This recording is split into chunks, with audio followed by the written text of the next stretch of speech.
ህይወታችን ላይ ስንኖር ልናውቃቸውና ልንጠብቃቸው የሚገቡ እጅግ በጣም በርካታ ሐቆች አሉ። ሐቄን ተወጥቻለሁ ወይ ልንል ሁሌ ራሳችንን ልንገመግም ልንጠይቅ ይገባል። ሐቅ ያጎደለ አኺራ ላይ የሚያዝበት ስፍራ አለ፣ ኬላ አለ፣ ሒሳብ አለ፣ ምርመራ አለ፣ ግምገማ አለ። ሰዎች ከራሳቸው ህይወት በስተቀር የማንም ህይወት አያሳስባቸውም። ብዙ ሰዎች ኢላ መን ረሒመላህ ጥቂት አላህ ያዘንላቸው ሰዎች ካልሆኑ በስተቀር አብዛኛው ሰው የሚያስበው ለራሱ ለነፍሱ ብቻ ነው። ለልጆቹ እንኳን ማሰብ የማይችል ብዙ ሰው አለ። ራሱ ውጪ ጥግብ አድርጎ በልተው ቤት ገብተው ልጆቹ ርቧቸው የተንጫጩ ዝም የሚል አሊያ ደግሞ በቂ ያልሆነ ነገር የሚያቀርብ ሰው አለ። ባለቤቱ እንድትጠማ የሚያደርግ ሰው አለ። እሱ በቀን 3 በስርዓቱ የበላ ወላጆቹ በተለይ ከሱ ራቅ ብለው ያሉ አንዳንዴ ጭራሽ ህሊናው የሞተ ቀልቡ ከድንጋይ በላይ ያደረገ አጠገቡ ያሉ እንኳን ወላጆቹን ዞር ብሎ የማያይ ከሰው ብር ተበድሮ ሰው ያስለቀሰ ለራሱ ተደላድሎ የሚኖር ሰው አለ።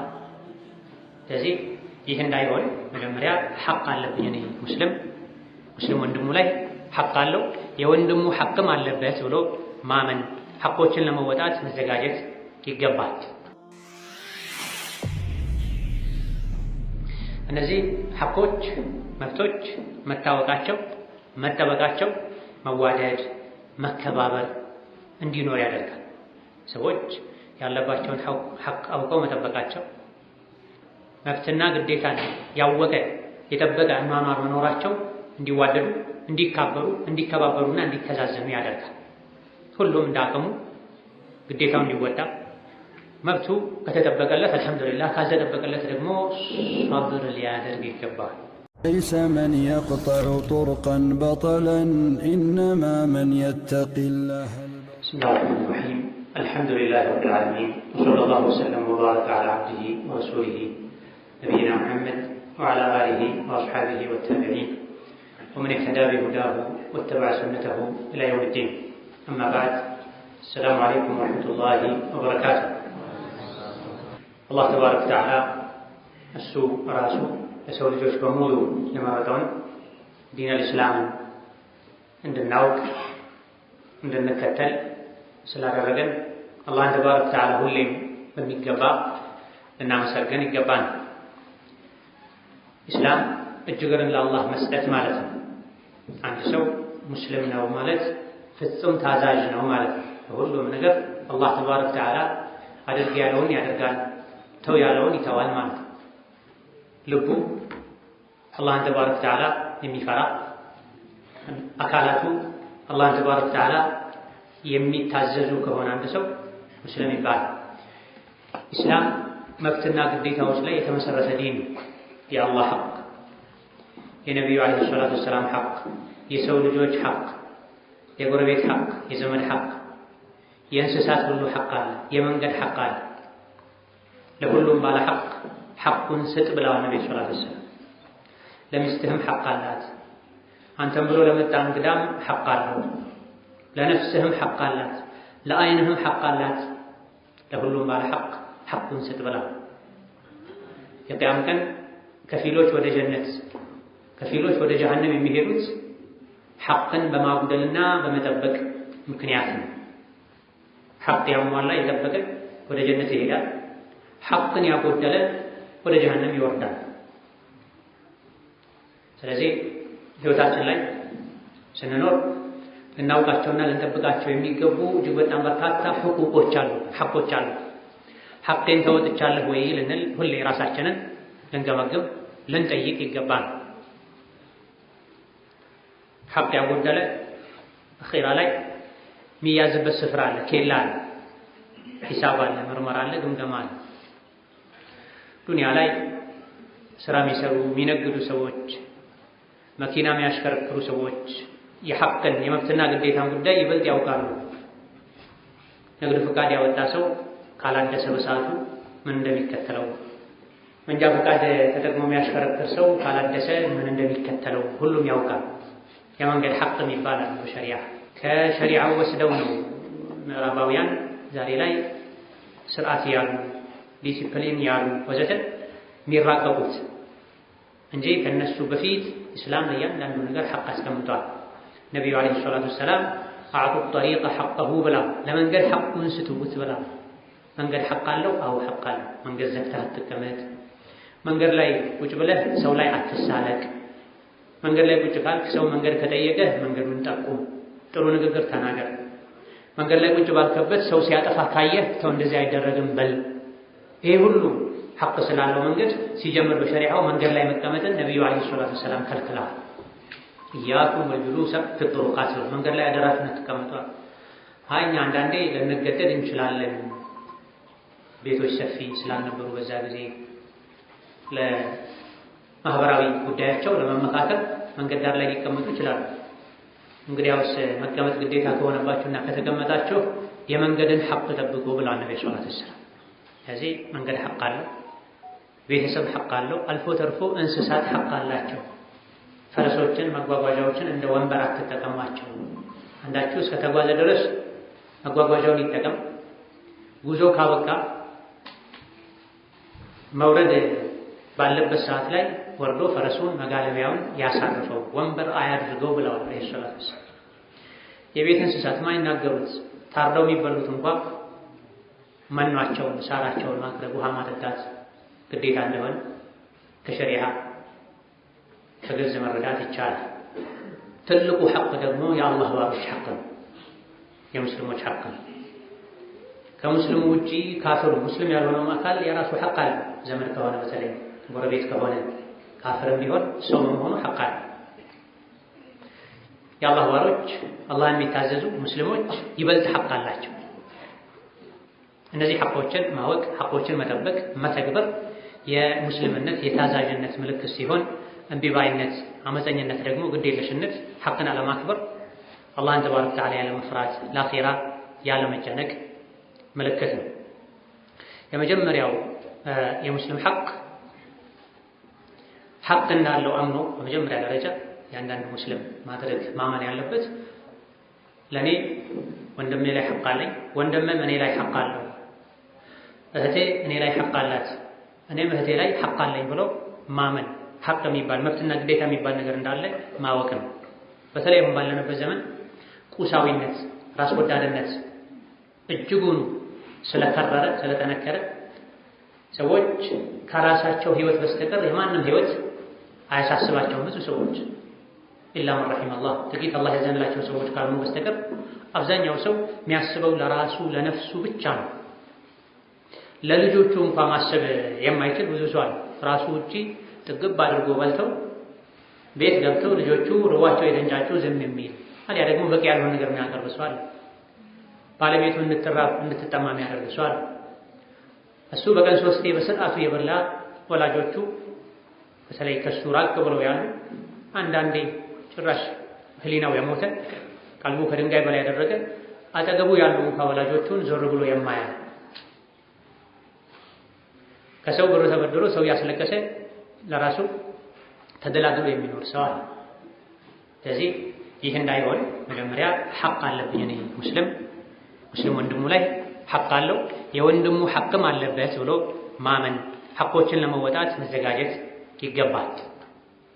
እነዚህ ሐቆች መብቶች መታወቃቸው መጠበቃቸው መዋደድ መከባበር እንዲኖር ያደርጋል።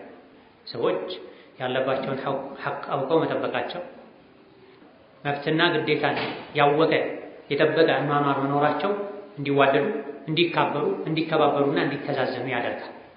ሁሉም እንዳቅሙ ግዴታውን እንዲወጣ መብቱ ከተጠበቀለት አልሐምዱሊላህ፣ ካልተጠበቀለት ደግሞ ሷብር ሊያደርግ ይገባል፣ ሊታገስ ይገባል።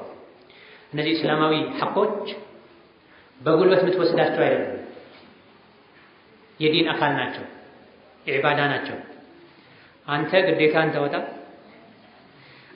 ያለብህን ሐቅ ስጥ፣ አጠፋውን ካልመለሱልህ ሶብር አድርግ።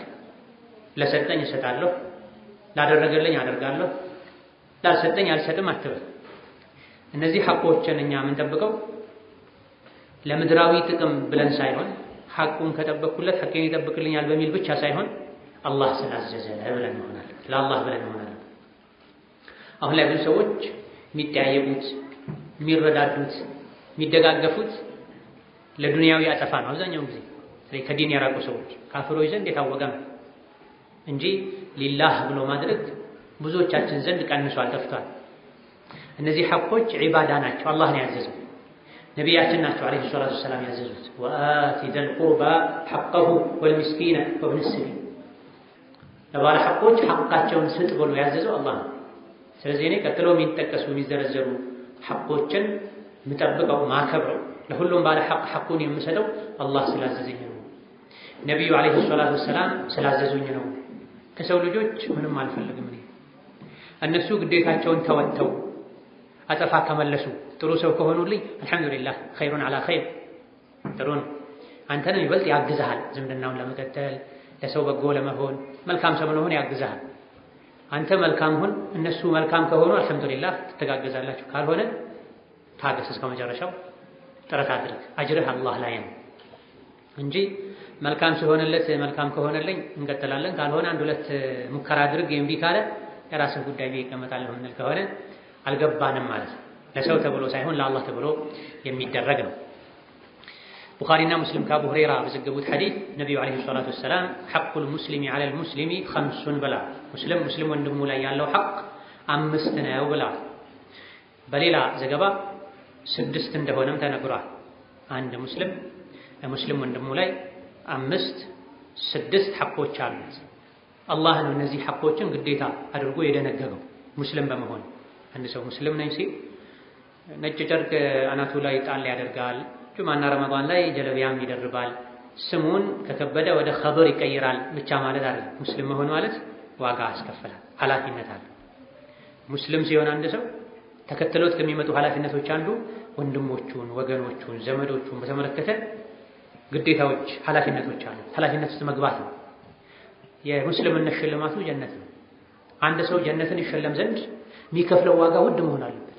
ዱንያ ላይ አንድ ሰው ጥሩ ምግብ የሚበላው ጥሩ ገንዘብ ከፍሎ እንደሆነ ሁሉ፣ ጥሩ መኪና የሚነዳው ጥሩ ገንዘብ አውጥቶ እንደሆነ ሁሉ፣ ጥሩ መኖሪያ ቤት ላይ የሚኖረው ጥሩ ክፍያ ገንዘብ ተከፈለ እንደሆነ ሁሉ ውዱ ጀነት ላይ ለመኖር እዚህ ዱንያ ላይ ውድ ዋጋ መክፈል ያስፈልጋል። መሸነፍ ያለበት ቦታ ላይ መሸነፍ፣ መስጠት ያለበት ቦታ ላይ መስጠት፣ መተው ያለበት ቦታ ላይ መተው፣ መታቀብ፣ ስሜትን መቆጣጠር ያስፈልጋል። ወቲልከል ጀነቱ ለቲ ኡሪስቱሙሃ ቢማ ኩንቱም ተዕመሉን። ሰዎች በሰሩ ስራ ነው ጀነትን የሚወርሱት። ታዲያ ስራው ብዙ ነው፣ አይነቱ ማድረግ መተው ያካትታል። ምንድናቸው እነዚህ 6 ሐቆች? የመጀመሪያው ሰላምታን መመለስ። ሰላም አለይኩም ያለን ሰው ሰላምታ መመለስ። ሰላምታውን ማቅረቡ ሱና ነው። ሰላምታውን መመለሱ ሐቅ ነው፣ ዋጅብ ግዴታ ነው። ሁለተኛው የታመመን መጠየቅ ነው። ሶስተኛው የሞተን መቅበር ነው፣ ጀናዛውን መከተል መሸኘት። አራተኛው ወንድምህ ጥሪ ኖሮ ድግስ ኖሮ ና ብሎ ከጠራ ነይ ብላ ከጠራችሽ እሺ ብሎ መሄድ። አምስተኛው ወንድም እህት አስነጥሶ አልሐምዱሊላህ ካለ የርሐሙከላህ ማለት ነው። ስድስተኛው በሌላ ሪዋያ የተነገረው ወንድም እህት ከተሳሳተ መምከር።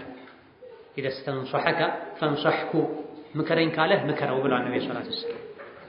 ወንድም እህት ሲያጠፉ ሲሳሳቱ መምከር፣ አሊያ ደግሞ አፋውጥተው ምከረኝ ባይሉ ሁኔታቸው ምክር እንደሚያስፈልጋቸው የሚያሳይ ሁኔታ ላይ ከሆኑ ይህ ወንድሜ ምክር ያስፈልጓል፣ ድጋፍ ያስፈልጓል፣ እገዛ ያስፈልጓል ተብሎ መምከር ማገዝ ነው። እነዚህ ዋና ዋና ሙስሊም ወንድሙ ላይ እህቱ ላይ ወንድሟ ላይ እህቷ ላይ ያሉ ሐቆች ናቸው። አንደኛውና የመጀመሪያው ኢፍሻኡ ሰላም፣ ሰላምታን ማብዛትን፣ ሰላምታን ማስፋፋትን፣ ሰላምታን መመለስን። ቅድም እንደገለጽ ነው አሰላሙ አለይኩም ብሎ መጀመሩ ሱና ነው፣ በጣም ተወዳጅ ነው። የመልካምነት የሙእምንነት የልብ ንጽህና ምልክት ነው ሰላምታን ማቅረቡ።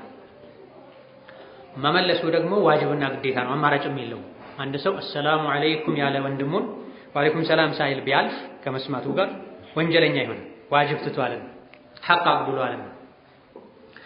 ከመመለሱ በፊት ከመቀበሉ በፊት መስጠት ያስፈልጋል። وإذا حييتم بتحية فحيوا بأحسن منها أو ردوها ሰላምታ ከቀረበላችሁ ራሱን ወይም በተሻለ መልኩ መልሱ ተብለናል። መመለሱ ዋጅብ ነው። ሰላምታውን ማቅረቡ ፈድል ነው፣ ትልቅነት ነው፣ አጅር ነው። ምን ማለት ነው? ሰላም አለይኩም ማለት ሰላም ላንተ ይሁን ማለት ሰላም የሆነው አላህ ካንተ ጋር ይሁን ማለት ይጠብቀህ ማለት ዱንያ አኺራህን ሰላም ያደርግ ማለት ነው። ከኔ ላንተ ሰላም ብቻ ነው፣ ሌላ ቂም ጥላቻ የለህም። እኔ ዘንድ ቂምና ጥላቻ የለም። አንተም በተመለከተ አንቺም በተመለከተ ሰላም ላንተ ይሁን፣ ግንኙነታችን ሰላማዊ ነው። ውስጤ አንተም በተመለከተ ሰላም ነው፣ አልጠላህም፣ አልመቀኝህም፣ ሸር አልመኝልህም። አሰላሙ አለይኩም ሰላም ላንተ ይሁን ማለት ይሄ እጅግ በጣም ትልቅ ዱዓ ነው። አይሁዶች የሚቀኑበት ነው። ነብዩ አለይሂ ሰላቱ ወሰላም አይሁዶች ይመቀኟችኋል በሰላምታችሁ ብለዋል። ሌላ እምነት ተከታዮችን ብታገኝ እንደምን አደርክ ነው የሚሉ በየራሱ ቋንቋ አዳርህን ነው እንጂ የሚጠይቅህ ሰላም አንተ ላይ ሆን ብሎ የሚጀምር የለም። ለዚህም ነው ሐዲስ ላይ ከሰላምታ በፊት በወሬ የጀመረ አትመልሱለት ያሉት ነብዩ ሰለላሁ ዐለይሂ ወሰለም።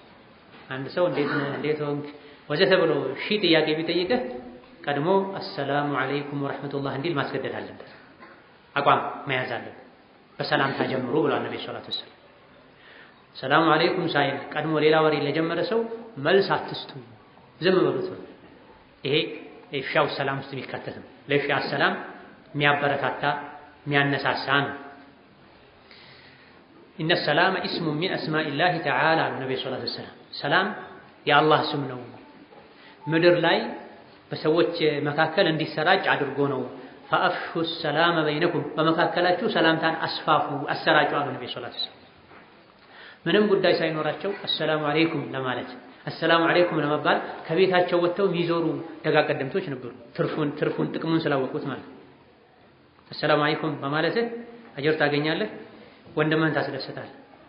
ወአለይኩም ሰላም ብሎ በመመለሱ አጅር ያገኛል፣ ወንድሙን ያስደስታል። አሰላሙ አለይኩም ሳይሉ ማለፉም ችግር ነው። አሰላሙ አለይኩም ተብሎ መልስ ሳይሰጡ ማለፉም ችግር ነው። ሰላም አለይኩም ማለት ነው። ወአለይኩም ሰላም ማለትም ካለ ሰላም አለ ማለት ነው። ሰላም ደግሞ ትልቅ ነገር ነው። አንዱ ወደ ነብዩ አለይሂ ሰላቱ ወሰላም መጣና አሰላሙ አለይኩም ሲላቸው 10 አሉ። ሁለተኛው መጥቶ አሰላሙ አለይኩም ወራህመቱላህ ብሎ ቁጭ ሲል 20 አሉ። ሌላ ሶስተኛው መጥቶ አሰላሙ አለይኩም ወራህመቱላሂ ወበረካቱሁ ሲል 30 አሉ።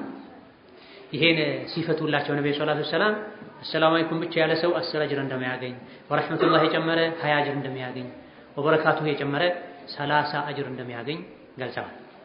ስለዚህ ሰላምታ አጅር ነው ማለት 30 ጊዜ ሱብሃንአላህ ሱብሃንአላህ ሱብሃንአላህ ሱብሃንአላህ ሱብሃንአላህ ወይም አስተግፊሩላህ አስተግፊሩላህ አስተግፊሩላህ ብለህ የምታገኘውን አጅር አንድ ጊዜ ሙስሊም ወንድምህን አሰላሙ አለይኩም ወራህመቱላሂ ወበረካቱሁ ስትል 30 አጅር ታገኛለህ ማለት 30 ሐሰናት ታገኛለህ።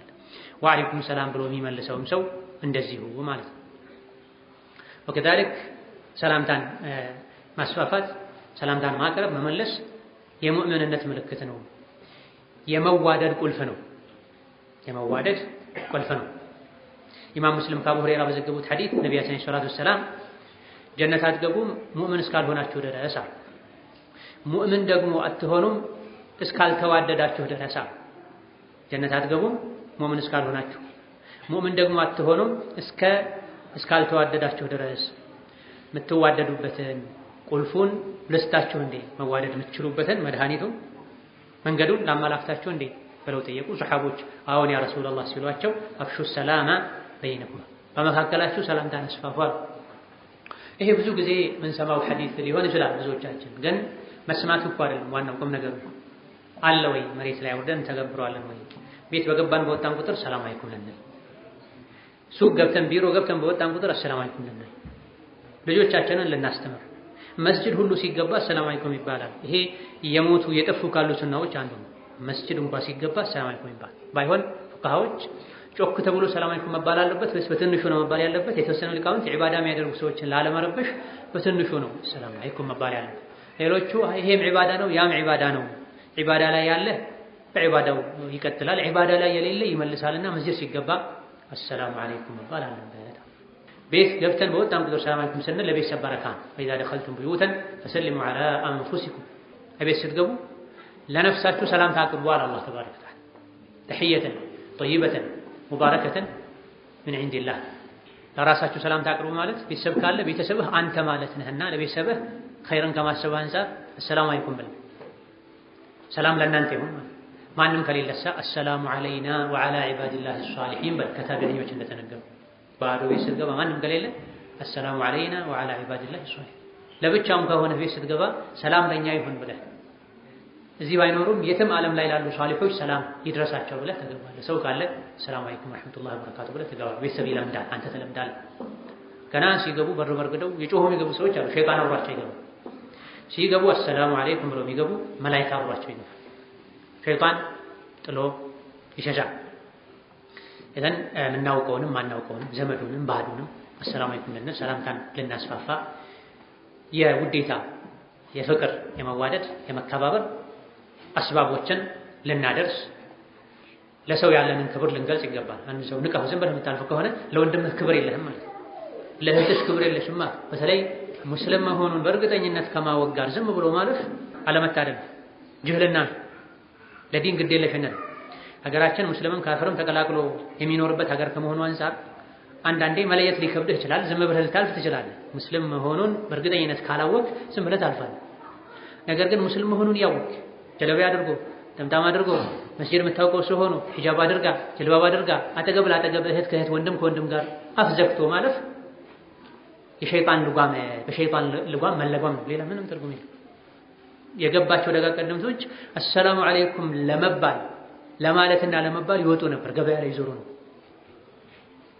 ሴት ልጅ ዘንቤል ይዛ እቃ ሽንኩርት፣ ቲማቲም ወዘተ ለመግዛት እንደምትወጣው እነሱ ልባቸውን ይዘው ሐሰናት ለመግዛት ይወጡ ነበር ማለት ነው። ሰላም አለይኩም ወራህመቱላህ ወአለይኩም ሰላም ወራህመቱላህ ወበረካቱሁ። አንዳንዶች ወመግፊረቱሁን ጨምረዋል። ሐዲሱ ሷሂህ ነው ضعيف ኺላፍ አለበት። የተወሰኑ ልቃውንት ወመግፊረቱ የሚለው ዚያዳ ሷሂህ ነው ብለዋል። ሰላም አለይኩም ወራህመቱላህ ወበረካቱሁ ወመግፊረቱሁ።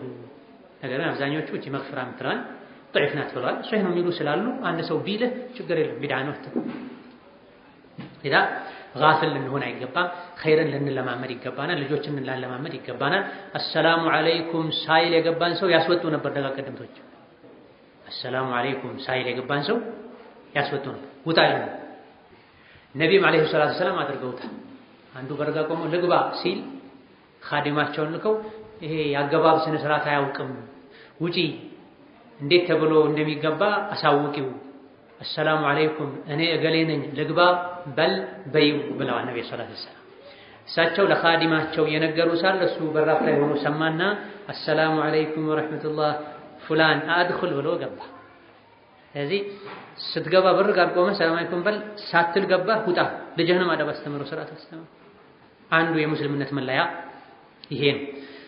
ሌላው ከሰላምታ ጋር የተያያዘ ትልቁ ስህተት ለሚያውቁ ሰው ብቻ ሰላምታ ማቅረብ። ብዙ ሰዎች ሰላምታ የሚያቀርቡት ዘመዳቸው ከሆነ ባልንጀራቸው ከሆነ ጎረቤታቸው ከሆነ ከቂያማ ምልክቶች ማለት አንዱ ነው። ይሄ ሰላምታን ለሚያውቁ ሰው ብቻ ማድረግ የማያውቁትን ሰው ሙስሊም መሆኑን ከማወቅ ጋር ሰላም አለይኩም አለማለት የቂያማ ምልክት። ነብዩ ሰለላሁ ዐለይሂ ወሰለም ሰላምታን ለምታውቀውም ለማታውቀውም አቅርብ ብለዋል። ቡኻሪና ሙስሊም ከአብዱላህ ኢብኑ ዐምር ኢብኑ አልዓስ ባስተላለፉት ሐዲስ ላይ አንድ ሰው ነብዩን ዐለይሂ ሰላቱ ወሰላም ኢስላም ውስጥ ያለ መልካም ስራ ጥሩ ስራ ምንድነው ብሎ ጠየቃቸው። ቱጥዒሙ ጣዓም ምግብ መመገብ፣ ወተቅረኡ ሰላማ ሰላምታን ማድረስ ሰላምታን ማቅረብ ነው። ዐላ መን ዐረፍተ ወመን ለም ተዕሪፍ ለምታውቀውም ለማታውቀውም ሰው አለ ነብዩ ሰለላሁ ዐለይሂ ወሰለም። ጥያቄው ምን ነበር የሚለው? አዩል ኢስላሚ ኸይር ነበር የሚለው። አዩ ኺሷሊ ኢስላሚ ኸይር ማለት ከእስላም ስራዎች ዒባዳዎች እስላም ውስጥ ካሉ ስራዎች ዒባዳዎች ውስጥ በጣም ጥሩ የሚባለው የቱ ነው እስቲ ጠቁሙኝ አላቸው። ብዙ ኸይር ስራዎች አሉ፣ ይበልጥ መልካም ስራ የቱ ነው ብሎ ሲጠይቃቸው የጣዓሙ ጣዓም ምግብን መመገብ ነው። ምግብ መመገብ ሲባል 3 ብር ጥለህ 300 ሰው አሰልፈህ አደባባይ ላይ ድንኳን ጥለህ ስፍራ አንጥፈህ መመገብ ማለት አይደለም። ከቻልክና በዛ ልክ አላህ ኒዕማ የሰጠው ሰው ያን ያድርግ። እዛ ደረጃ እንኳን ባትደርስ አንተ ለብቻህ የምትበላው ምግብ ለሁለት ሰው ይበቃል። የአንድ ሰው ምግብ ለሁለት ሰው ይበቃል። የሁለት ሰው ምግብ ለሶስት ሰው ይበቃል። በአንዳንድ ሪዋያ የአንድ ሰው ምግብ ለሶስት ሰው ሊበቃ ይችላል። የሶስት ሰው ለስድስት ሰው ሊበቃ ይችላል። ለዘጠኝ ሰው ሊበቃ ይችላል። በቢስሚላህ ተብሎ በበረካ በሱና ከተበላ።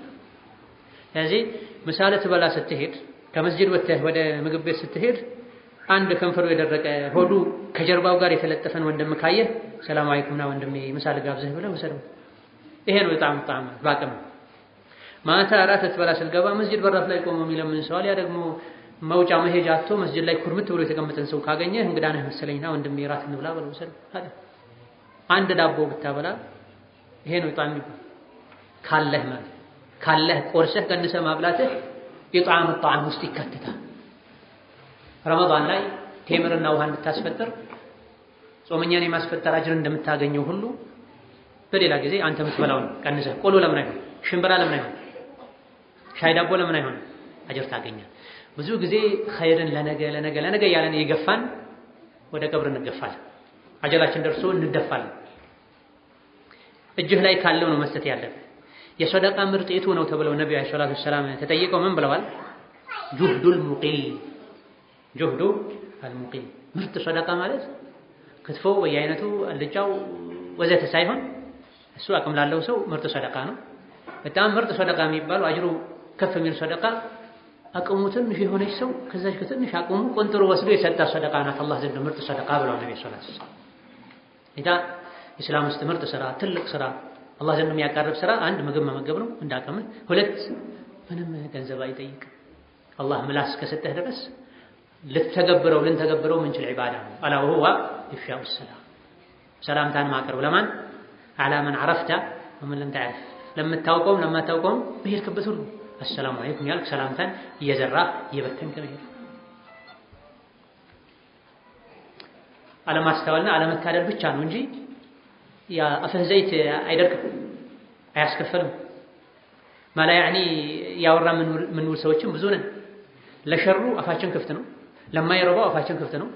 ለኸይሩ ለመልካሙ ለአጅሩ ሲሆን ግን አፋችን ዘይቱ የሚደርቅ የሚከሳሰር ከሆነ አልታደልንም ማለት ነው። ከሰላምታ በተጨማሪ አብሮ ደግሞ መጨባበጥን መጨመር ሌላ ትልቅ ዒባዳ ነው። ከሰላምታ ጋር አብሮ መጨባበጥን መጨመርም ትልቅ ዒባዳ ነው። ሁለት ሙስሊሞች ተገናኝተው የተጨባበጡ እንደሆነ በአንዳንድ ዘገባዎች አይን ለአይን ፈገግ ተባብለው የተያዩ እንደሆነ ከዛፍ ላይ ቅጠሉ እንደሚራገፈው ወንጀላቸው ይራገፍላቸዋል ብለዋል ነብዩ አለይሂ ሰላቱ ወሰላም። አቡ ዳውድ የዘገቡት ሶሒህ ሐዲስ ሙስሊም ከሙስሊም ጋር ተገናኝተው ይልተቃያ ፊት ለፊት ተያይተው መዳፍ ለመዳፍ ተያይዘው ተጨባብጠው አይን ለአይን ተያይተው ፈገግ ብለው አንዳንድ ዘገባዎች ላይ እንዳለው አንዱ ሌላኛውን በመጠኑ ነቅነቅ ያደረገ እንደሆነ ወንጀላቸው ይራገፍላቸዋል ከዛፍ ላይ ቅጠሉ እንደሚረግፈው። ይሄ ከሰላምታ ጋር ተደምሮ የቀን ሙሉ ስራችን ቢሆን ምን ችግር አለው? ውጭ የሚውል ሰው በተለይ መስጂድ መሄድ ሰው፣ ቢሮ መሄድ ሰው፣ ገበያ መሄድ ሰው ያገኘው ሙስሊም ወንድምህን ሰላም አለይኩም ወንድሜ ብለህ በመጠኑ ደካማ የሆኑ ሰዎችን ክንዳቸውን እንዳታወልቅ ጠንቀቅ ከማለት ጋር ይሄ ብረስ ያነሳ የሚሆን ሰው የሶስት ሰው ጡንቻ ያለው ሰው አንዳንድ ضعيفዎችን ደካማዎችን እንዳይገነጠላቸው መጠንቀቅ አለበት። ነቅነቅ አድርጉ ሲባል በሪፍቅ ነው፣ በእርጋታ ነው፣ በራህመት ነው እንጂ ጉልበት ለማሳየት አይደለም። እሱ የትግል ሜዳ ላይ ነው የሚሆነው። ይሄን ረህመት ሁሉ የምናገኝበትን ሰላምታን ልናስፋፋ ይገባናል። የዚህን ተቃራኒ ተሃጁርን መቆራረጥን ልንጠነቀቅ ይገባል። ሁለተኛው የሙስሊም ወንድሙ ላይ ያለው ሐቅ ሲታመም መጠየቅ ነው። ሜዳ ላይ ያገኘኸው መንገድ ላይ ያገኘኸው ደህና ነው ማለት ነው አሰላሙ አለይኩም ብለህ ወለፍ ይበቃል። አመመው አጣኸው ሂድ ካለበት ፈልገህ ጠይቅ።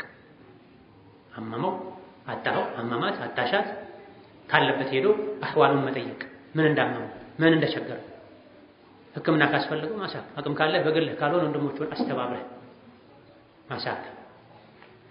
ከፍቶት ከሆነ አይዞህ ማለት። አንዳንድ ሰዎች ምንም ህመም የለባቸው፣ ህመማቸው ሐሳብና ጭንቀት ብቻ ነው። አይዞህ ባይ ማጣት ብቻ ነው። አይዞህ እኛ አለንልሽ ማለት የድሮ በሰሃቦች ዘመን የነበረውን ወንድማማችነት፣ ቅርርብ፣ ረህመት፣ መተዛዘን ማሳየት ያስፈልጋል። ሙስሊም ወንድሙን መጠየቅ አለበት። ሙስሊም በመሆኑ ብቻ ላኢላሃ ኢለላህ በማለቱ ብቻ ሐቁ ነው፣ አላህ የሰጠው ሐቅ ነው። የቂያም ቀን አላህ ተባረከ ወተዓላ ታምሜ አልጠየከኝም ብሎ ይወቅሳል ተብሎ አላሁ ረቡል ዒዛ ተባረከ ወተዓላ ባሪያውን ምን ይለዋል? ታምሜ አልጠየከኝም። ሰምታችኋል ይህን ሐዲስ?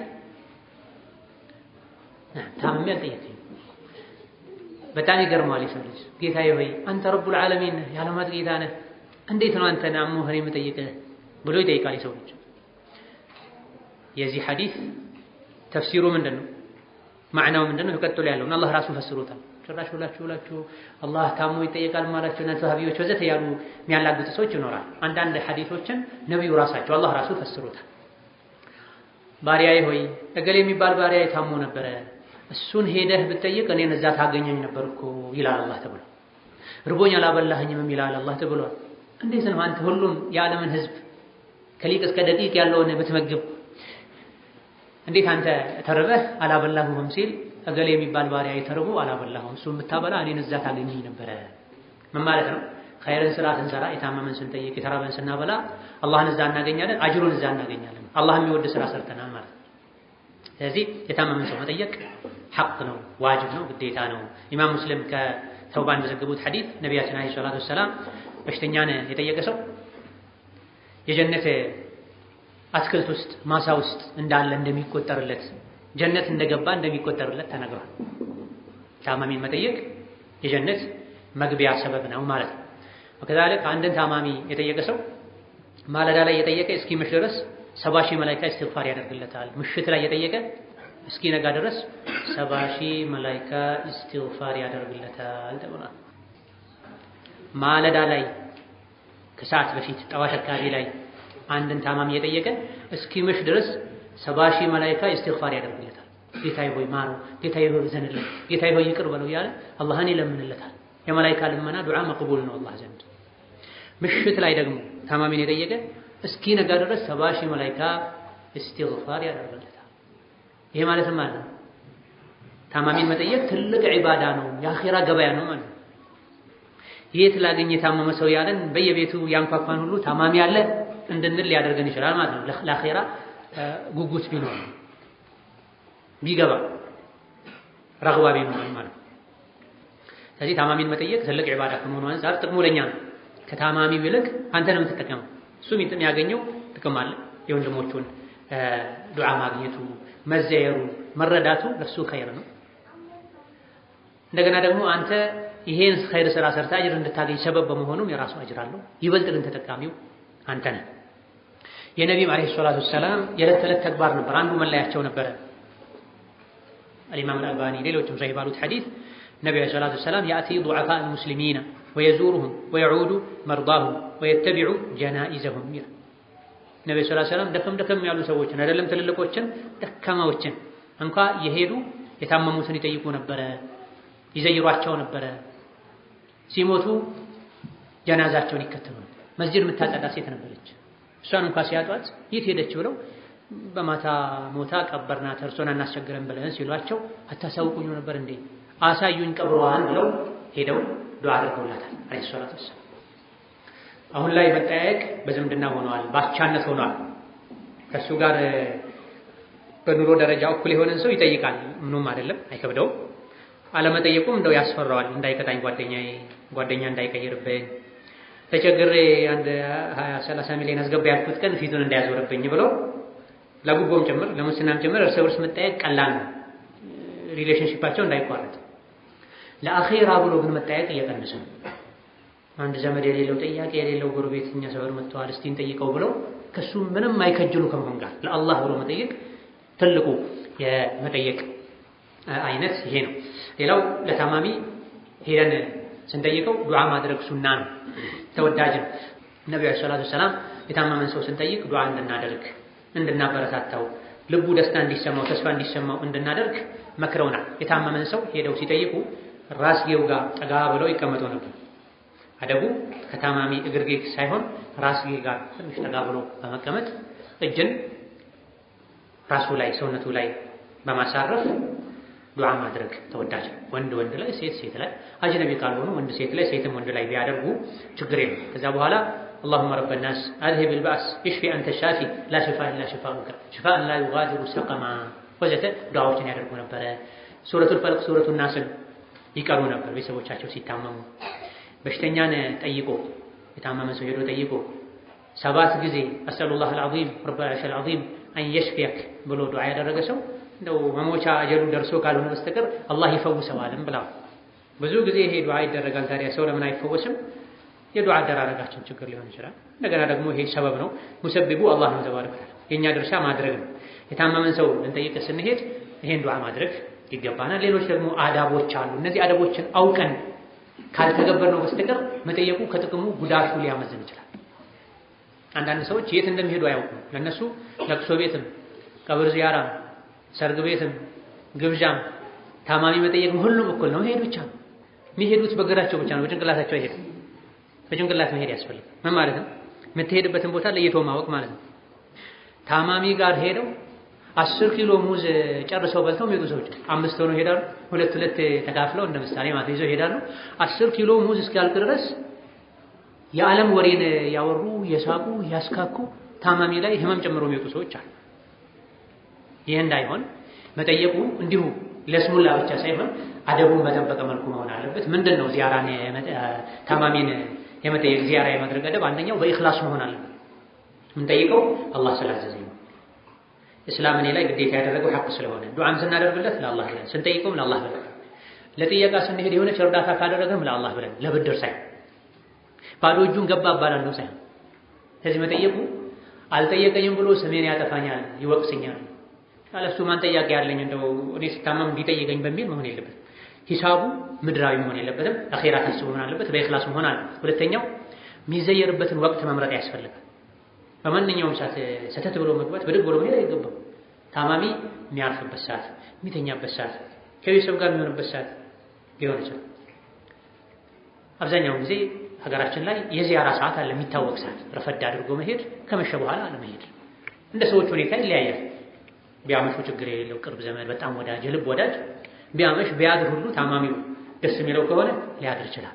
በዛ ልክ የጠበቀ ግንኙነት የሌለው ሰው ሰዓት መርጦ መግባት፣ ሙናሲብ የሆነ ወቅት መምረጥ ይገባል። ሌላኛው ቆይታን አለማርዘም ነው። ታማሚ ጋር ከተገባ ለዚያራ ነው የተሄደው። ዚያራ ምን ማለት ነው? ደርሶ መመለስ ነው። ኢቃማ አይደለም። ኢቃማና ዚያራ ይለያያል። አንዳንድ ሰዎች እዛ ቤታቸው መኖር ሰልችቷቸው የመጡ ሁሉ ይመስላል። ያለ ሰዓቱም ይገባሉ።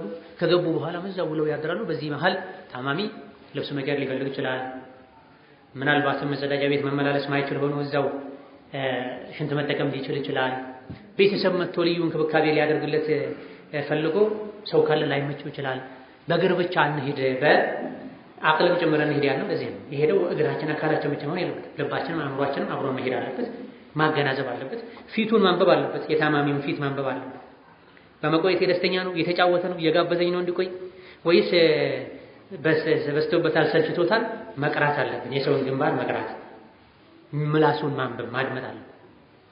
ከቀደምቶች ውስጥ አንድ ጠቢብ ሐኪም ጥበበኛ ሰው ታማ አንዱ እዛው ዋለባቸው። አወራ በጣም ከበዳቸው። መጨረሻ ላይ እንደው ምን ያስፈልግሃል ሲላቸው ካንተ መሄድ በስተቀር ምንም ያስፈልገኝ ነገር የለም። ካንተ መሄድ በስተቀር ካንተ መውጣት በስተቀር ምንም ያስፈልግ። ሁሉ ሰው ይሄን ደፍሮ አይደለም። ሁሉ ሰው ይሄን ደፍሮ አይደለም። ሂድ እስክትባል ድረስ የምትቆይ ከሆነ የምትሄድበት እግርም አቅልም የለህም ማለት ነው። ሂድ ሳትባል በፊት ህሊና ሂድ ማለት አለበት፣ ማገናዘብ አለበት። ቁርስም በልተው ምሳም ደግሞ እራት በልቼ እሄዳለሁ ሰው ይቻላል። ናም ሰፊ ቤት ከሆነ የእንግዳ ቤት ከሆነ የዘመድ ቤት ከሆነ ከጋበዘህ አየሩ አድርገው ከታማሚው ወጣ ብለህ ሳሎን ሌላ ክፍል ላይ ሆነ እሱም ቤተሰብን ለኺድማ ማያጨናንቅ ከሆነ። ሌላው አደብ ጥያቄ ማብዛት አይገባም ለታማሚው፣ በተለይ ስለ ህመሙ። ሐኪሙ ምን አለ? ምንድነው ህመሙ? እንደው እንደዚህ አይነቱ ህመም ይገድላል ወይስ ያተርፋል? ወዘተ ያሉ ሁሉ የአህመቅ የጅል ጥያቄ የሚጠይቁ ሰዎች በል አንዳንዶች እንደው እገሌ የሚባል ማውቀው ሰው ነበረ በዚህ ህመም እኮ ተይዞ ሞተ ነው ሰዎች ሳይሞት የሚያገድሉት የሚያሟርቱበት ሰዎች አሉ። ነሰሉላህ ሰላም ዐለይሂ ሐቂቃ ከውጫዊ ህመም የአእምሮ ህመም ከባድ ነው። አንድ ሰው አካል ጉዳተኛ ቢሆን ይሻለዋል አቅል ጉዳተኛ ከሚሆን ማይባለውን ከሚሆን ማይደረገውን ከሚያደርግ ከአእምሮ ጉድለት አካል ጉድለት ይሻላል። ከምላስ ወለምታ የእግር ወለምታ ይሻላል። እገሌ የሚባል ማውቀው ሰው ነበረ ታሞ ባለፈው እንዲህ አይነት በሽታ ሞተ።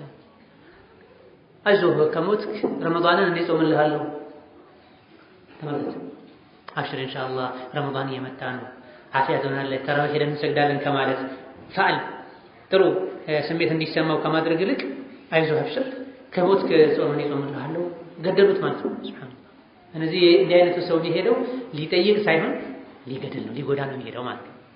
ይሄን አስቦት ላይሆን ይችላል ሰው ግን ምላሱ አደብ ባለመጠበቁ ባለመማሩ እንዲህ አይነት ስህተቶች ሊፈጠሩ ይችላሉና ታማሚውን ስለበሽታው ደጋግመህ ከመጠየቅ ተጠንቀቅ። ሐኪም ከሆንክ ችግር የለም ለሐኪም ተፈቅዷል መድኃኒት ሊጽፍ ስለሆነ ማለት የምርመራ አይነቶችን ሊወስን ስለሆነ ይጠይቅ።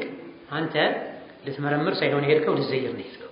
አሰላሙ አለይኩም እንደምን እንዴት አደርክ ቀለል አለልህ ይበቃ። ሐኪም ቤት ሄድክ ካስፈልግ አንድ ጊዜ በሽታው ታወቀ መድኃኒት ተሰጠሽ ከዛ በኋላ አላህ ያደርጋሽ ብሎ ማበረታታት የሚሻለው። እዝነትን ማንጸባረቅ፣ ሰብር እንዲያደርግ መምከር።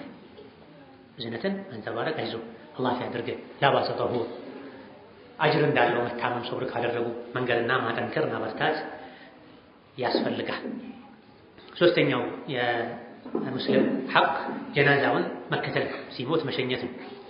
ሳህል ኢብኑ ሁነይፍ ከነቢዩ ዓለይሂ ሰላቱ ወሰላም ባስተላለፉት ሐዲስ ላይ ነቢዩ ዓለይሂ ሰላቱ ወሰላም ቅድም እንደጠቀስነው ሰዎችን ይዘይሩ ነበረ፣ የታመመን ይጠይቁ ነበረ፣ ጀናዛውን ይሸኙ ነበር ተብሏል። ጀናዛን መሸኘት ትልቅ አጅር አለው።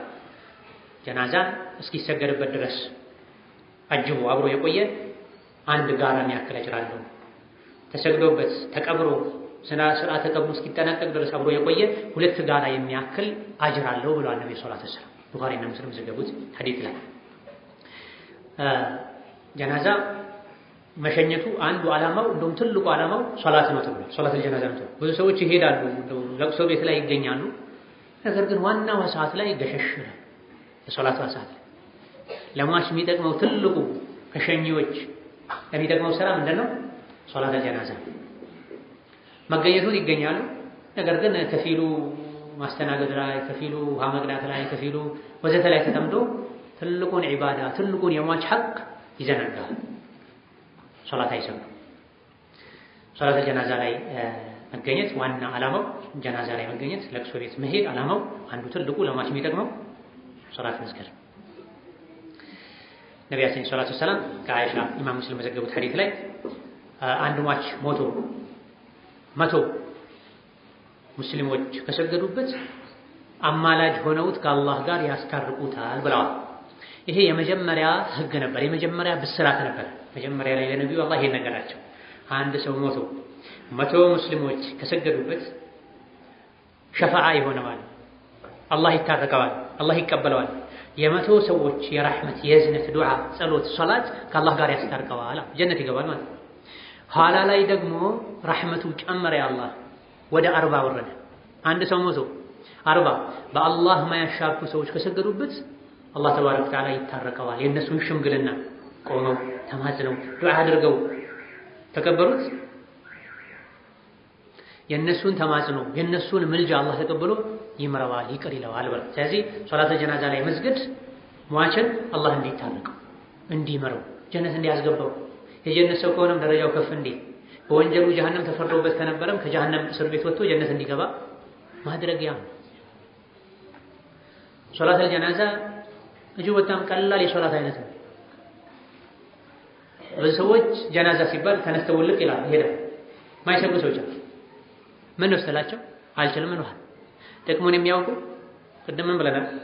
ሶላተል ጀናዛ መስገድ፣ ጀናዛ ላይ መታደም፣ ጀናዛን መሸኘት አጅር አለው ብለናል። ምንድን ነበር አጅሩ? ከሟች ቤት ተገኝቶ ከቤቱ ወጥቶ ተከትሎት ሄዶ ጀናዛውን መስጂድ ወስዶ ተሰግዶበት እስኪወጣ ድረስ የቆየ አንድ ጋራ የሚያክል አጅር አለው። ከቤት ወጥቶ መስጂድ ሄዶ ተከትሎት አጅቦት ማለት ነው። ሰርገኛን እንደምታጅበው ጀናዛን ማጀብ ሱና ነው። ሰርገኛን ሽቶ እንደምትቀባው ጀናዛን ሽቶ መቀባት ሱና ነው። አነስ ብኑ ማሊክ ጀናዛችሁን አስከሬናችሁን ተንከባከቡ፣ ሽቶ ቀቡ፣ ሙሽራችሁን ሽቶ እንደምትቀቡት ብለው ሙሽራን አጅበው ሰዎች እንደሚሄዱት ከዛ በላይ ጀናዛን መንከባከብ፣ ማክበር፣ ደህንነቱን መጠበቅ፣ ንጽህናውን መጠበቅ ይገባልና ከቤት ወጥቶ እስከ መስጂድ ከዛ ተሰግዶ መመለስ፣ ከተሰገደበት በኋላ ቀብሩ መሄዱን ትቶ መመለስ አንድ ጋራ አጅር አለው። ከቤት ወጥቶ መስጂድ ከመስጂድ ተሰግዶ ደግሞ ቀብር ከተሄደ እጥፍ ስለሆነ ድካሙ 2 ጋራ የሚያካክል አጅር አለው። ይሄን አጅር ፍለጋ ሰዎች ከሩቅ ይመጣሉ። መኪና አስነስተው ኮንትራት ይዘው ሞኝ ጃሂል አጠገቡ መጥቶለት ጀናዛ ስገድ ሲባል አንዳንዱ እኔ አልችልም ብሎ ይወጣል፣ አንዳንዱ ደግሞ ስራ አለብኝ ብሎ ይወጣል። እንደ ጅህልና ጠላት የለውም ሰው ልጅ። እንደ ጅህልና ገዳይ በሽታ የለም።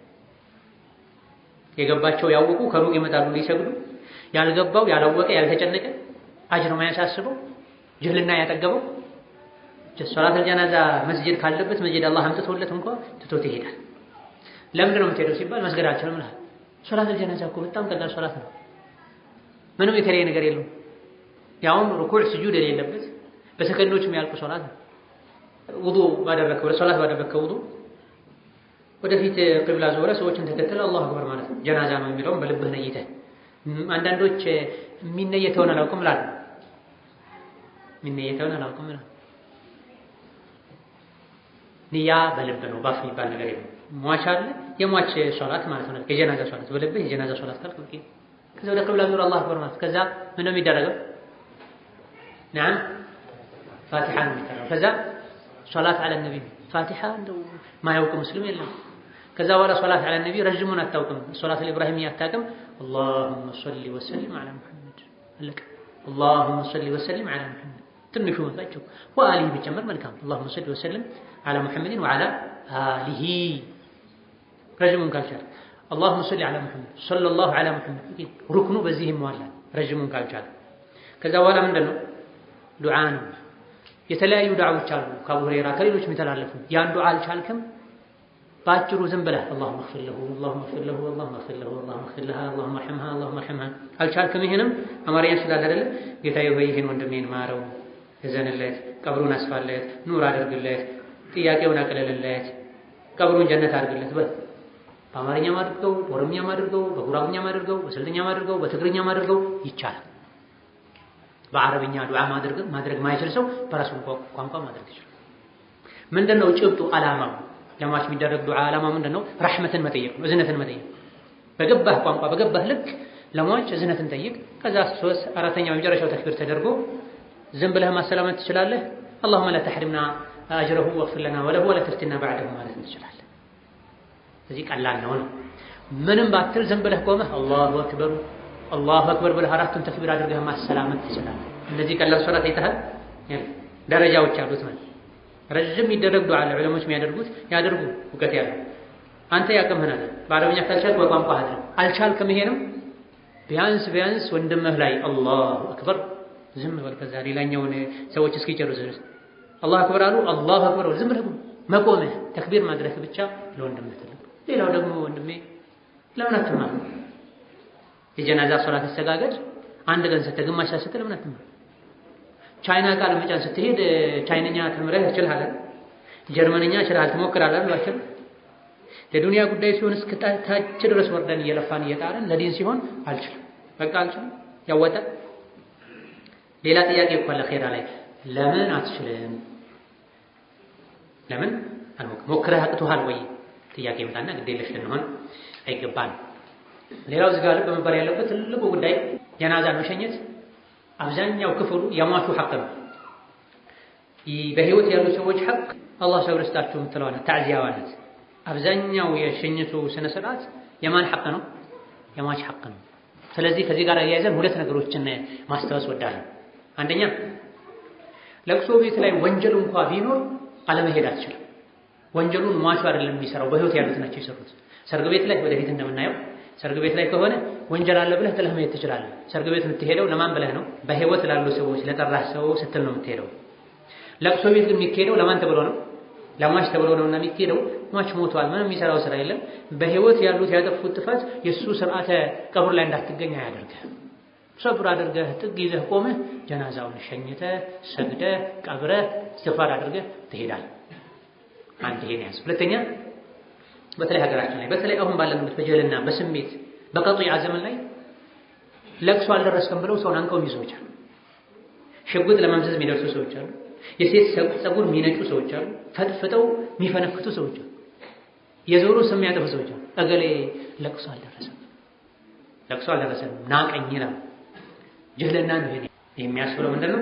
ጀህልና የትም አግኝቶ በስልክም በቴክስትም መስጂድ ጀማዓ ላይ ሲያገኝህም ሌላ ለቅሶ ላይ ሲያገኝህም አሰላሙ አለይኩም ወራህመቱላህ በጊዜው አልሰማሁ ነበር ካልሰማህ፣ አላደረሰኝም ነበር ካላደረሰ፣ እኔ እዛው ሆኜ ለሟች ወንድሜ እህቴ ዱዓይን አድርጌያለሁ፣ በችል መጣ ቀብር ሳተፍ ነበር፣ አንተንም በዛ ቀን አጽናናህ ነበር፣ አሁን ነው ያገኘሁ፣ ሰላም አለይኩም አላህ ሰብር ይስጥህ። አበቃ ይሄ ነው እስላም።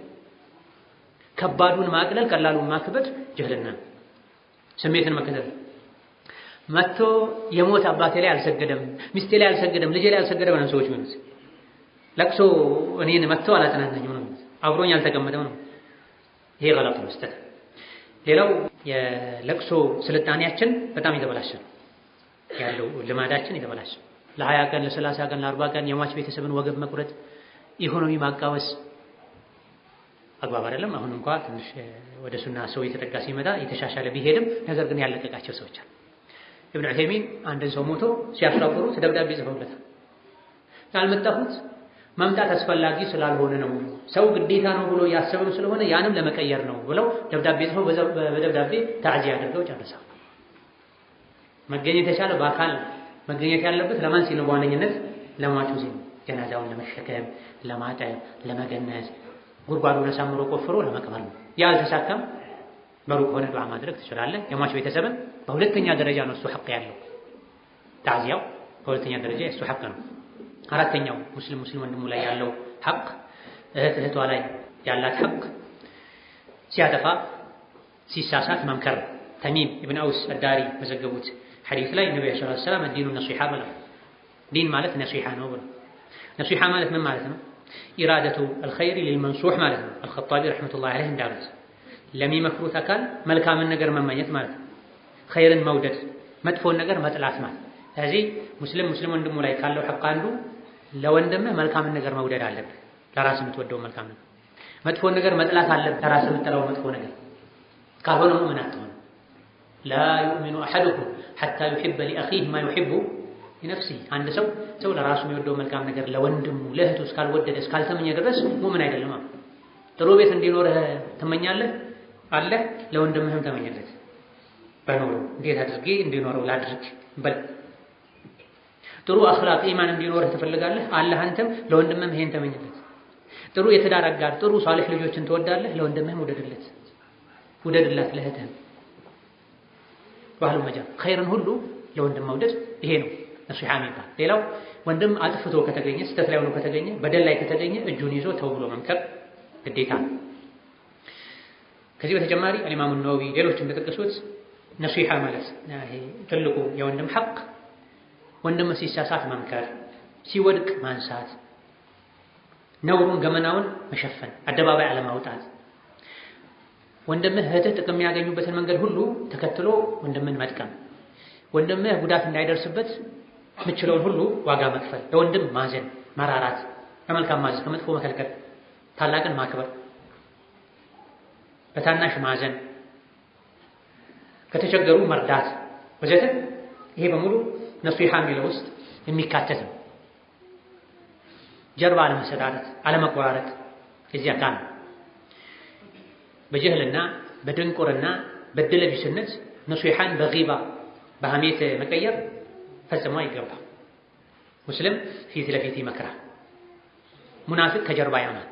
ወንድምህ ካጠፋች ከተቻለ በአካል ሄዶ ካልሆነ በስልክ ደውሎ ወይም ደብዳቤ ጽፎ ይሄን አጥፍተሃል ተሳስተሃል አስተካክል መባል እንጂ ያለበት ነሲሐን በሐሜት መቀየር አተስተብድሉነ አለዚ ሁወ አድና ቢለዚ ሁወ ኸይር። በራዳውን ዝቅተኛውን በኸይሩ መለወጥ አይገባም። ኸይሩ መምከር ነው። ፊት ለፊት ማስመከር ለራሱ ማድረስ ነው ጥፋቱ አይቡ። ከኋላ ከጀርባ ስጋውን መብላት የነሲሐ ተቃራኒ ነው። ሐቅን ማቅበል። አምስተኛው የሙስሊም ሐቅ ጥሪውን መቀበል፣ ግብዣውን መቀበል። ከጃቢር ብን አብድላህ ኢማም ሙስሊም የዘገቡት ሐዲስ ነቢዩ ዓለይሂ ሰላቱ ወሰላም አንዳችሁ ለግብዣ ከተጠራ እሺ ብሎ ይሄዳል። ከሄደ በኋላ ከፈለገ ይብላ ካልፈለገ አይብላ። መሄዱ አንድ ነገር ነው፣ መብላቱ ሌላ ነው። ጾመኛው እንኳን ብትሆን ጥሪ ካለብህ እሺ ብለህ ሂድ። ለድግሱ አዘጋጅ ንገረው እኔ ጾመኛ ነኝ፣ ደስ ካለ ጾሜን ባልፈታ ደስ ይለኛል በለው። አይ ብትበላልኝ ደስ ይለኛል ካለ ጾሙ ሱና ከሆነ አፍጥር። ይሄን ነብዩ አድርገው አለይሂ ሰላቱ ወሰላም። የሆነ ቦታ ላይ ተጋብዘው ሱሐቦች አብረው ሄደው ብዙ ወንድሞች ሱሐቦች ጾመኛ ነኝ ምናምን ሲሉ ብሉ ወንድማችሁ ለእናንተ ብሎ ተቸግሯል። ምናልባትም ቤቱ ጥሩ ምግብ በሁለት ወር እንኳን ማይሰራ ሰው ጓደኞቼ ዘመዶቼ ሊመጡ ነው ብሎ ተበድሮ ተቸግሮ በየአይነቱ ሰርቶ አቅርቦ ጥግጥጉን ይዘው ጾመኛ ነኝ ሲሉ ልፋቱ ይከስርበታል። ወንድማችሁ ለእናንተ ተቸግሯልና ብሉ አለ ነብዩ። ከዛ በኋላ ሱናውን ጾም ቀዷ ብታወጣው መልካም ነው። ሱናም ቢሆን ሌላ ቀን ብትክስ መልካም ነው። ካልሆነ እስከ ግማሽ የጾም ከሆነ አጅር ታገኛለህ በአላህ ፈቃድ። ቀሪውን ደግሞ ወንድምህን በማስደሰትህ እህትሽን በማስደሰትሽ ዘመንን በማስደሰትህ የተሞላ አጅር አላህ ይሰጣል። ፈርድ ከሆነ ማፍጠር አይቻልም። በተለይ ቀዷ ከሆነ በተለይ ቀዷ ከሆነ ልክ እንደ ረመዳን የትኛውን ቀን ማፍረሱ ከባድ ወንጀል ነው ተብሏል። ጥሪን በማክበር ጥሪ ሰርግ ሊሆን ይችላል፣ ዋጅብ ነው። እንደዚሁ ደግሞ የተለያዩ አጋጣሚዎች ላይ የሚደገስ ድግስ ሊሆን ይችላል። እንደ ዝምድና፣ እንደ ጉርብትና እንዳለን ቅርርብ ከዋጅብ ያልተናነሰ አንገብጋቢነት ሊኖረው ይችላል። ሰርግ ሲሆን ዋጅብ አማራጭ የለም። ጥሪን በማክበር አንድ አጅር ታገኛለህ። የረሱልን አለይሂ ሰላቱ ሰላም ትእዛዝ ተፈጽማለህ። ምን ብለዋል ነብዩ ሰለላሁ ዐለይሂ ወሰለም? አንዳችሁ ለምግብ ድግስ ጥሪ ከተደረገለት ፈል ዩጂብ አምር ነው፣ እሺ ብሎ ይሄዳል። ትልልቅ ድግስ ካልሆነም አልሄድም አትልም። የአንዲት በግ እግር ተቀቅላ ብትጠራ እሄዳለሁ ብለዋል ነብዩ ሰለላሁ ዐለይሂ ወሰለም። እሄዳለሁ። የሀብታም ድግስ ሲሆን መሄድ፣ የደሃ ሲሆን ደግሞ ምን አለ እነሱ ጋር ሽሮ በሚጥሚጣ ነው ወዘተ እያልክ ንቀህ ነው የለብህም። አክብሮ ከጠራ ሂድ። የባሰ ዋጅብ የቀደመ ጥሪ ከሌለብህ በስተቀር የቀደመ ጥሪ ካለ ሐቁ ለቀደመው ነው። ሁለቱም እኩል ከመጡሳ በተመሳሳይ ሰዓት ላይ መጡና መስጂድ በር ላይ ወይም ቤት መጣ አንኳኩተው ሁለቱም ካርድ ሰጡ። የትኛውን ነው የምትሄዱት? በአንድ ጊዜ ሁለት ቦታ አትሄዱ። ሰዓቱ ቢበቃ ከሆነ ታብቃቃለህ፣ ካልሆነ ለአንዱ ብቻ የሚበቃ ከሆነ ምንድን ነው የምታደርገው? ሁለት ሰዎች አብረው ከመጡ ቀድሞ ለመጣው ቅርብ ለሆነ ይበልጥ ሐቅ ላለው ይደረጋል። በዚህ ልክ አንገብጋቢ ነው ማለት አብሮ ቢመጡብህ እንኳን የራሳቸው ጉዳይ ብለህ አትሄድም። ጥሪ ሳይኖርብህ ጥሪ ያለብን ብለህ ማሰብም የለብህም። ጠሩ መሄድ አለብህ። ወከዛልክ በመሄድህ ወንድምህን ታስደስታለህ። ትልቅ ዒባዳ ነው ወንድምን ማስደሰት። ወከዛልክ እስላማዊ ትስስርን ማጠናከር ይሆናል። ሄደህ ወንጀል ካለ ወንጀሉን ማስወገድ የምትችልበት አቅም ካለ፣ ተሰሚነት ካለ፣ ስልጣን ካለ፣ መክረህ ማሳመን የምትችልበት ዒልም ካለ ትሄዳለህ። ትልቅ ነው ይሄ። ለግብዣው ከመሄድ የተሻለ ነገር ሆነ ማለት ነው። የተሰበሰቡ ሰዎችንም ታስተምራለህ። ኢኽቲላፍ ካለ፣ ጭፈራ ካለ፣ መገላለጽ ካለ፣ ዘፈን ካለ፣ ወንጀል ካለ አስወግዳለሁ ካልክ ሂድ፣ አይቀርልህም ግዴታው። የምታስወግድበት አቅም ከሌለ መሄድ አትችልም። የጠራው ሰው እሱ ራሱ ነው ሐቁን ያጎደለው። ስድስተኛውና የመጨረሻው የሙስሊም ሐቅ አስነጥሱ አልሐምዱሊላህ ካለ የርሐሙከላህ ማለት ነው። አስነጥሱ አልሐምዱሊላህ ካለ የርሐሙከላህ ማለት ነው። አላህ ይዘንልህ፣ አላህ ተባረከ ወተዓላ እዝነቱን በረከቱን ይደግዝህ ብሎ ዱዓ ማድረግ ነው። ለምንድን ነው አልሐምዱሊላህ የሚባለው? ያስነጠሰ ሰው አልሐምዱሊላህ ማለት አለበት። የሰማ ሰው የርሐሙከላህ ማለት አለበት። ያስነጠሰ ሰው አልሐምዱሊላህ የሚለው ማስነጠስ የንቃት ምልክት ነው፣ የነሻጥ ምልክት ነው። አንድ ሰው የሚያስነጥሰው ሰውነቱ ነቃ ሲል የሚጫጫነው ነገር ከሌለበትም አካላቱ ጤነኛ ከሆኑ አንድ ከዚህ አንፃር ማዛጋት ከሸይጣን ነው፣ ማስነጠስ ከአላህ ነው የሚል ሐዲስ አለ። አንድ ሰው የሚያዛጋው ሸይጣን ሲጫጫ ነው፣ ሲደብረው። በተለይ የዝክር ቦታ፣ የዕልም ቦታ፣ የኹጥባ ቦታ ላይ ማዛጋት አደጋው በጣም የከፋ ነው። አባሙራ ተጫጭነዋል፣ ከቡሃል፣ ወሩሃል ማለት ነውና መድኃኒት ፈልግ። አንዳንዴ ከህመም ሊሆን ይችላል፣ ከትክክለኛ ድካም ሊሆን ይችላል፣ በቂ እንቅልፍ ስላላገኘ ሊሆን ይችላል። ዑዝር አለው። ምን ያድርግ? ይሄኔ ጫን ይበል፣ እጁን አፉ ላይ ጫን፣ ድምፅ አያስወጣ። ቡኻሪ ሙላው በዘገቡት ሐዲስ ሀ አይበል፣ በሌላው ዘገባ አ አይበል ብሏል። አፉን ከፍቶ አያናፋ እንዳህያ ማለት ነው። ነውር ነው። በተለይ ሰው ያለበት ቦታ ሲሆን፣ መስጂድ ሲሆን፣ ዒልም ላይ ሲሆን፣ ኹጥባ ላይ ሲሆን መልሰው አቃተህ እጅህን አፍ ላይ ጭነህ ዋጥ አድርገው። ከሸይጣን አትውደዱ። ማስነጠስሳ ከአላህ የንቃት ምልክት አንድ ከዚህ አንፃር ነው። ሁለት ስታስነጥስ ሙሉ በሙሉ ነው ሰውነት የሚንቀጠቀጥ። በዚህ ሰዓት ስስ አጥንቶች አሉ፣ ሊሰበሩ ይችላሉ። በጣም ስስ አጥንቶች አሉ ሰውነት ላይ፣ ነርቭ አለ፣ ሊዛባ ይችላል። የመሬት መንቀጥቀጥ እንደሚያንቀጠቅጥህ ሙሉ ሰውነትህ ተንቀጥቅጦ ነው የሚመለሰው ስታስነጥስና አልሐምዱሊላህ የምትለው ይሄ የመንቀጥቀጡ ጉዳይ በሰላም አቁሟል፣ ተጠናቋልና ጌታ አላህ የተመሰገነ ይሁን ማለት ነው። ይሄ ላንተ ነው። የሰማ ሰው ሳምን ይበል የርሐሙከላህ ይበል። ኢማም አልቡኻሪ ከአቡ ሁረይራ በዘገቡት ሐዲስ ነቢያችን ሰለላሁ ዐለይሂ ወሰለም አንዳችሁ ካስነጠሰ አልሐምዱሊላህ ይበል፣ ወንድም ወይም ጓደኛው አጠገቡ ያለ ሰው ማለት ነው የርሐሙከላህ ይበለው። የርሐሙከላህ ካለው ደግሞ ያስነጠሰው ሰው መልሶ ምን ይበል? ያህዲኩሙላሁ ወዩስሊህ ባለኩም። ይሄ ነው አደቡ። ያስነጠሰ ሰው አልሐምዱሊላህ ማለት አለበት። የሰማ ሰው የርሐሙከላህ ማለት አለበት። ሐቁ ነው። ኢዛ ዐጢሰ ፈሐሚደላህ ፈሸሚትሁ። ወንድም አስነጥሰው አልሐምዱሊላህ ካለ ረሒመከላህ በለው፣ አላህ ይዘንልህ በለው፣ ዱዓ አድርግለት። እሱም ደግሞ መልሶ ያህዲኩሙላሁ ወዩስሊህ ባለኩም፣ ጀዛኩሙላህ ኸይረን ይባላል አይደል የሚሉ ሰዎች አሉ። ሐዲሱ ላይ ያለው ይሄ ነው፣ ያህዲኩሙላሁ ወዩስሊሁ ባለኩም። ከዛ ውጪ ይሄን ሐዲስ ካልሐፈዘ አንድ ሰው ዝም ከሚል ጀዛኩሙላህ ኸይረን ቢል ችግር የለም። ማይችል ሰው ሱናውን የረሱልን ሐዲስ ያልሐፈዘ ሰው ጀዛኩሙላህ ኸይር ብል ችግር የለም። ከሰሃቦች ይሄን የፈቀዱ ተገኝተው የቻለውን ነገር ይሁን። በሀገርኛ ምን ይባላል? እናቶች ምን ይላሉ? ልጆች ሲያስነጥሱ ምንድን ነው የሚሉት? ተባረክ፣ እደግ ወዘተ ይላሉ። ይቻላል፣ ችግር የለም። ሱናውን ሐዲሱን ይሄን ሙሉ ነብይ ያመላከቱትን ቢሉ መልካም ካልሆነ ከአብዱላህ ኢብኑ ዑመር ከሌሎችም የተገኙ አታሮች አሉ። ዱዓ፣ የበረካ ዱዓ፣ የረህመት ዱዓ ማድረግ እንደሚቻል የሚያሳዩ ማለት ነው። አንድ ሰው የሚያውቀውን ይናገር፣ የማያውቀው ከሆነ ዝም ቢድዓ ነው ለማለት አንተ አጠቃላይ ዕልምን ያካበብክ መሆን አለበት። አንተ ማታውቀው ነገር ሁሉ ቢድዓ አይደለም። ያለ ዕልም መናገር ነው፣ ያለ እውቀት መናገር ነው ቢድዓ የሚሆን። ስለዚህ እናትህ ህፃን ልጅ የጠገቧ አስነጥሶ አልሐምዱሊላህ ሲል አላህ ያሳድገህ ብትል ወይም ተባረክ ብትል እናትህ ይሄ ቢድዓ ነው ብለህ አትጮህባት። ያንተ ጩኸት ነው ቢድዓ፣ ያንተ ማውገዝ ነው ቢድዓ። ማውገዝ ያለብህ ለይተህ አውቀህ ነው ማውገዝ ያለብህ። አንድ ሁለት ኪታብ ቀርተን ችግራችን ሁሉን ያወቅን መስሎ ከህዝብ ጋር እንጋጫለን። የሀገራችን ህዝብ ለዲን የቀረበ ነው። ሐቂቃ የኛ አያያዝ ነው ሰው የሚያስበረግገው ከዲኑ የሚያርገው በሂደት በረህመት አለማስተማራችን። ከሶስት ጊዜ በላይ ካስነጠሰ አንድ ሰው ምን ይባላል? ኢማም አቡ ዳውድ ሌሎችም በዘገቡት ሐዲስ ነቢያችን ሰለላሁ ዐለይሂ ወሰለም ወንድምህ እስከ 3 ጊዜ ደጋግሞ ካስነጠሰው ባስነጠሰ ቁጥር ይርሐሙከላህ በለው፣ ከሶስት ካሳለፈ ጉንፋን ይዞታል ብለዋል ነብዩ ሰለላሁ ዐለይሂ ወሰለም። ስለዚህ ምንም የሚባለው ዝም የሚባለው አላህ ሊያደርግህ የሚባለው ችግር ሳይነስ ኖሮብህ ነው፣ ጉንፋን ይዞህ ነው፣ አላህ ያሽርህ በለው።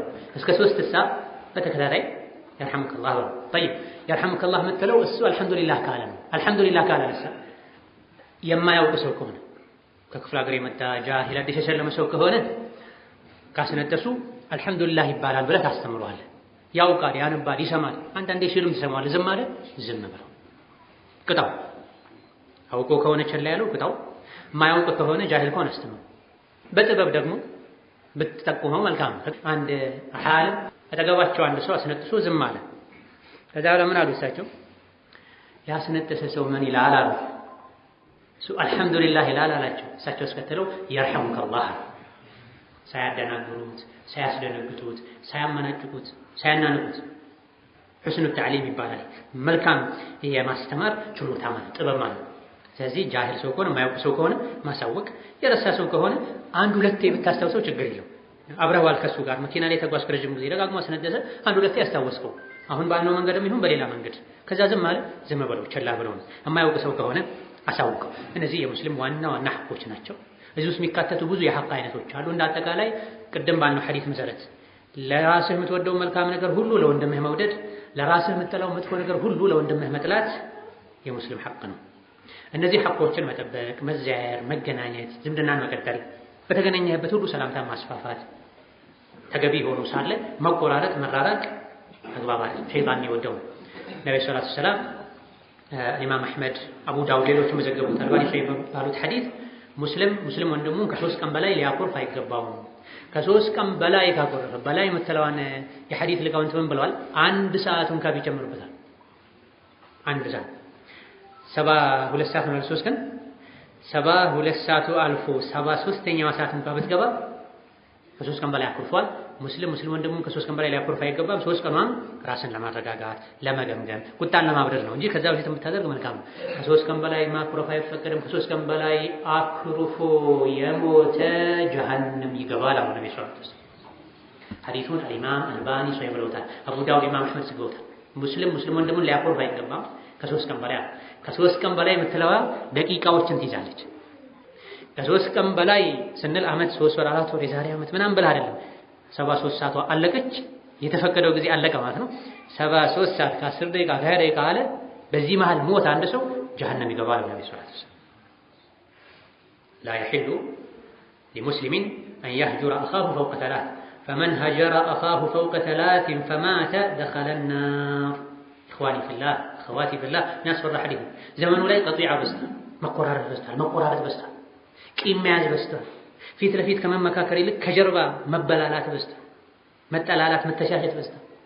የሸይጣን መልእክተኛ መሆን በዝቷል። ንስሑ ቀርቶ መምከሩ ቀርቶ ማለት በምንም ምክንያት ይሁን በምን በዱንያ ምክንያት እስከሆነ ድረስ ከ3 ቀን በላይ ማክረፍ አይቻልም። ከ3 ቀን በኋላ ምርጥ ሰው ሄዶ የሚታረቀው ነው ነብዩ ሰለላሁ ዐለይሂ ወሰለም። መጥፎ ሰው እርቅ አልቀበልም የሚለው በዚህ መሃል ተኮራርፈው ሞቱ።